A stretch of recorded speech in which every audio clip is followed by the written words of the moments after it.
John Rathouz here for the Caddy Network, talking about the Byron Nelson. Going to help you narrow down your choices this week, give you some things to look into a little bit further.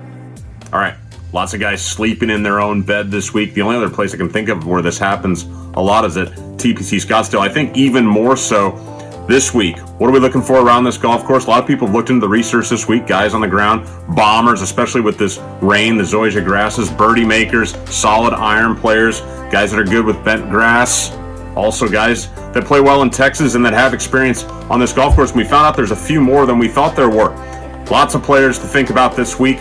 Easier maybe to figure out why some of these top players might not play well going into a major versus why they may, especially random form with a bunch of them. Hideki Matsuyama, John Rahm. I mean, lots of different things to think about. Bryson DeChambeau is the one that comes to mind the most, the odds-on favorite at 8-1.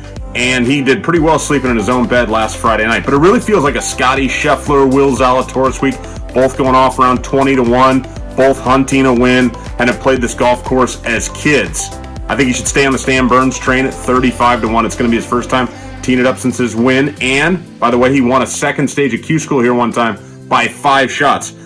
Keith Mitchell at 70-1. Great course fit for him. We know his putter works now. Thomas Pieters, also at 70-1. 4 straight top 15 finishes. Made all of his cuts worldwide this year. Hasn't played a ton, but it is a good course fit for him as well. Now you got to look at the North Texas duo of Carlos Ortiz, Sebastian Munoz, going off at 70-1, 100-1 respectively. Played this course a lot in college. Both PGA Tour winners. Taylor Gooch at 100-1 is also worth a good look.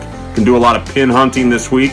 My most likable play deeper in the odds at 100-1, Peter Uihlein, has been killing it on the Korn Ferry Tour, making cuts on the PGA Tour. Shout out to caddy Andrew Gunderson, a new hire for him. They've been doing really well. I like Peter. He's got some course history here as well, going back to the Web.com Tour Championship. Camilo Villegas, 151, has quietly been amassing a really solid year, so keep an eye on him. John Catlin, 175-1, a 4-time European Tour winner, American player that's getting a chance to tee it up this week. Keep an eye on him. Sung Kang, he's really the only member of all the players in town out at this golf course, has a lot of course experience. Winner of the Byron Nelson in the past, been having a horrible year, but plays really well in Texas.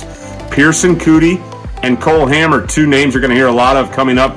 Amateurs out of Texas. Pearson Coody, the #1 amateur in the world. This tournament has a long history of amateurs from the state of Texas playing well.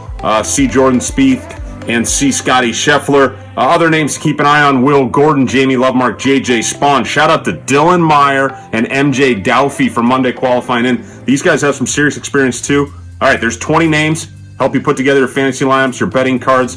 Good luck this week.